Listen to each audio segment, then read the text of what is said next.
आरक्षण एक ऐसा मुद्दा है जिस पर बात करने से भी लोग घबराते हैं। अगर मैं आज इस पर बात कर रहा हूं तो क्या मैं गलत हूं? अगर मैं ये कहता हूं कि आरक्षण पर समीक्षा होनी चाहिए तो क्या मैं गलत हूं? अगर आजादी के 75 साल बाद भी लोगों को आगे बढ़ाने के लिए आरक्षण देना पड़ रहा है तो क्या यह चिंता का विषय नहीं है? आरक्षण का उद्देश्य क्या था कि समाज में जो शोषित हैं, वंचित हैं, उन्हें समाज में बराबरी का अधिकार दिया जाए, उन्हें समाज की मुख्य धारा से जोड़ा जाए। लेकिन अगर आजादी के 75 साल बाद भी हम उस उद्देश्य को पूर्ण नहीं कर पा रहे हैं तो निश्चित तौर पर हमें इसकी समीक्षा करने की आवश्यकता है कि आखिर इसमें क्या कमी है। मैं ये बिल्कुल नहीं कह रहा कि आरक्षण को खत्म कर देना चाहिए, बिल्कुल नहीं खत्म करना चाहिए।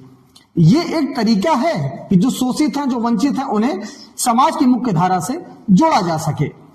लेकिन आरक्षण का लाभ क्या जिसको मिलना चाहिए उसे मिल पा रहा है?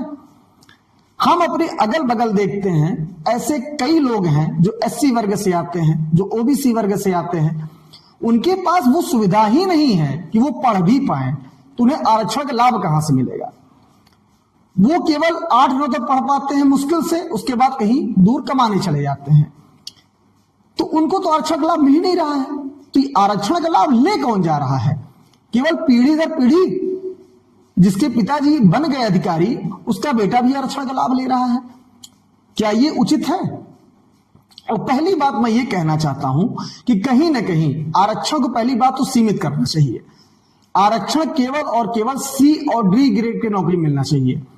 ए और बी ग्रेड की नौकरियों में आरक्षण मिलना ही नहीं चाहिए, क्योंकि अब वो स्थिति नहीं रह गई है।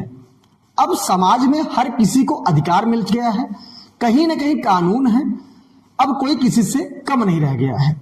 अभी मैंने मध्य प्रदेश में देखा, वहां पे सरकार ने यह दलील दी कि अभी भी अगर जो है ओबीसी समाज के लोग बैठे रहते हैं तो सवर्ण लोग जाते हैं तो ओबीसी समाज के लोग खड़े हो जाते हैं। यार ये कहां पे हो रहा है, जरा हमें बताइए। हमें तो ये देखने में नहीं मिल रहा है कहीं भी। ये कोई तर्क है आरक्षण देने का? मुझे नहीं लगता कि ये कोई तर्क हो सकता है।